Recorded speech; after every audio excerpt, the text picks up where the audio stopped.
हम देखते हैं कि ओशिना काइजू नंबर 8 और 9 के बारे में सोचता है, जो कि कैसे इंसान में बदल सकते हैं, और वो ये समझने की कोशिश करता है कि काइजूस के साथ आखिर हो क्या रहा है। दूसरी तरफ काप्का खुद की ट्रेनिंग के बारे में सोचता है कि कैसे वो होशिना की उम्मीदों पर खड़ा उठ सके। जैसे फिर काप्का वापस अपने रूम में जाने लगता है, तभी वहाँ डिफेंस फोर्स के बेस पर मीटियोर्स की बारिश होने लगती है और डिफेंस फोर्स के मेंबर्स जाग जाते हैं। इसी परेशानी में होशिना कोनोमी से इसके बारे में पूछता है और वो अंदाजा लगाती है कि कई सारे मॉन्स्टर अपने बेस के सामने दिखाई दिए हैं, जो कि खुद एक काइजू लेवल के हैं। उसका अंदाजा फिर सही होता है जब एक काइजू अपने मुंह से कैनन टाइप फायर करता है। इस पर होशिना सभी गार्ड्स को ड्यूटी पर लगाने का ऑर्डर देता है और अंदाजा लगाता है कि उनका ऑब्जेक्टिव सिर्फ डिफेंस फोर्स के बेस को तबाह करना ही है, क्योंकि उन्हें बाहर से कोई भी रिपोर्ट्स नहीं मिली है। कुछ ही दूर से काप्का अपने बेस को पूरे आग से घिरा हुआ देखता है और वो उन काइजू को आइडेंटिफाई करता है। काप्का फिर होशिना को कांटेक्ट करता है और उसे इन काइजूस के बारे में बताता है।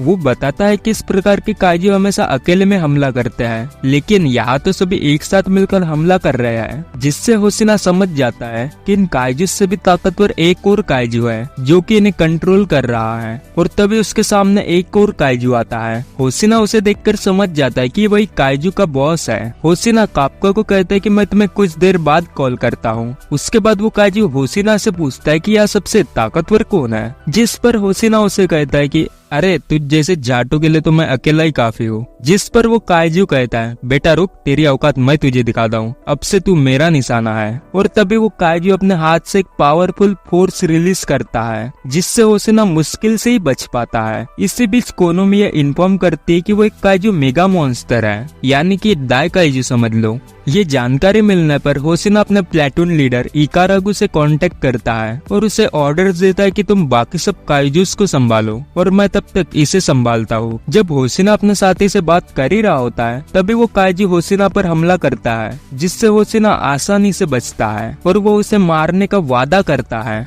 थोड़ी ही देर बाद होशिना देखता है कि बाकी सब काइजू रेस्पॉन्ड कर रहे हैं और ये कंफर्म करता है कि उनका टारगेट हमारा बेस ही था। होशिना उस काइजू से एक और हमले से बचता है और उसके हमले को देखकर कहता है कि वो इसका एक भी हमला मैं अपने ऊपर नहीं ले सकता, वरना मेरा खेल तो खत्म है। उसके बाद होशिना उस काइजू पर स्लैशेस मारता है और वो देखता है कि इसकी स्किन तो काइजू नंबर 8 से भी ज्यादा हार्ड है। दूसरी तरफ हम इकारागु को और देखते हैं, जो होशिना के ऑर्डर्स को फॉलो करता है और अपने ऑफिसर्स को उन काइजू पर फायर करने को कहता है, लेकिन फिर भी उनसे उस काइजू पर कुछ भी असर नहीं होता। उसके बाद हम काप्का को देखते हैं, जो अपना सूट पहनकर तैयार होता है। काप्का फिर बाकी सब लोगों को इन काइजूस के बारे में बताता है कि इनके सामने का हिस्सा बहुत मजबूत है, इसलिए इनके पीछे से अटैक करो और शायद से उनका कोर भी वही है। जिसके बाद आवी और हारुइची तो अलग ग्रुप में बढ़ जाते हैं, जहाँ आवी उस काइजू से सामने से डिस्ट्रैक्ट करने की कोशिश करता है और पीछे से हारुइची उसे मारने की कोशिश करता है। हारुइची उस काइजू से पीछे जाकर उसे मारने वाला होता है, लेकिन तभी उसके साइड से एक और काइजू आकर उसे रोक देता है। हारुइची देखता है कि ये काइजू तो टीम अप करके काम कर रहे हैं, आखिर हम इनके साथ कैसे लड़ सकते हैं, और ये सब चिंता में पड़ जाते हैं। लेकिन तभी इनका चिंता दूर करते हुए सिनुमिया एक बड़े से कुल्हाड़ी के साथ आकर उन काइजूस को तोड़ते हुए आगे बढ़ती है। वो कहती है कि क्या हुआ, मेरे पास इसका एक और तरीका है, हम अपनी पूरी ताकत से इन्हें सामने से ही खत्म कर देंगे। उसके बाद हम एक फ्लैशबैक देखते हैं, यहाँ मीना और होशिना सिनुमिया को बता दे कि उसे एक पर्सनल वेपन मिलने वाला है। सिनुमिया कहती है कि पर्सनल वेपन तो सिर्फ बड़े लोगों को ही मिलता है ना, जो सबसे ऊपर लेवल पे रहते हैं। जिस पर मीना उसे बताती है कि इस साल कई सारे ताकतवर काइजूस बढ़ रहे हैं और वैसे भी हमारे बाद तुम ही यहाँ सबसे ज्यादा ताकतवर हो। और हमें उस हथियार के बारे में बताया जाता है कि ये हथियार एक ऐसे काइजू से बना है जो कि एक शॉकवेव प्रोड्यूस कर सकता है, और इसलिए जब भी सिनुमिया इस हथियार को इस्तेमाल करती है तो इससे शॉकवेव निकलती है। ऐसे फिर वो बाकी काइजूस को मारने लगती है। सिनुमिया फिर एक काइजू को मारने वाली होती है, लेकिन तभी उस काइजू पर एक बुलेट लगकर उसे रोक देती है और रेनो उसे अलर्ट करता है कि वो अपना गार्ड डाउन न करे। सिनुमिया ये देखकर थोड़ी हैरान होती है कि रेनो इस लेवल के काइजूस को भी संभाल पा रहा है। रेनो उस काइजू पर फिर शूट करने ही वाला होता है, लेकिन तभी सिनुमिया उसे मार देती है और वो रेनो को कहती है कि वो उसे सपोर्ट करे और बैकअप दे।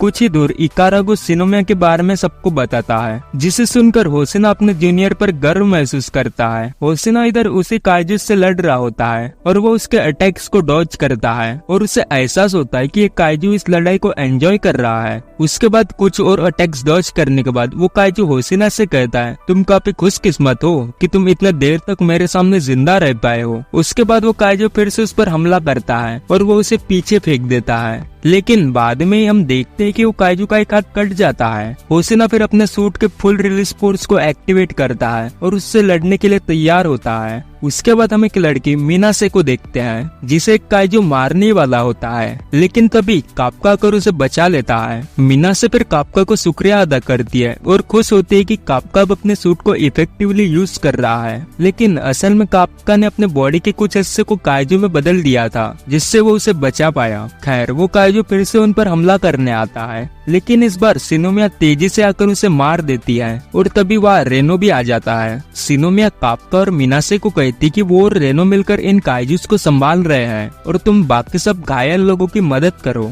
जाने से पहले रेनो काप्का को कहता है, बकचोदी मत करना बे, समझ रहे हो ना। थोड़ी ही देर बाद कोनोमी अनाउंस करती है कि उनके सीनियर्स भी लड़ाई में उतर चुके हैं और लड़ाई अब लगभग अपने हाथों पर आ चुकी है। और ये सुन के काप्का बहुत खुश होता है कि उनके कैप्टन के ना होने के बावजूद वो लोग इस सिचुएशन को संभाल रहे हैं। उसके बाद हम होशिना को देखते हैं जो दोबारा उस काइजू को हराने का वादा करता है और उसके हाथ और उसके सेल्स के गैप को काट देता है। उस काइजू को लगता है कि ये सिर्फ बेवकूफी है, लेकिन जल्दी होशिना उसे गलत साबित करता है जब वो फिर से उसे काटता है, क्योंकि पहले वाला हमला सिर्फ डाइवर्जन के लिए था।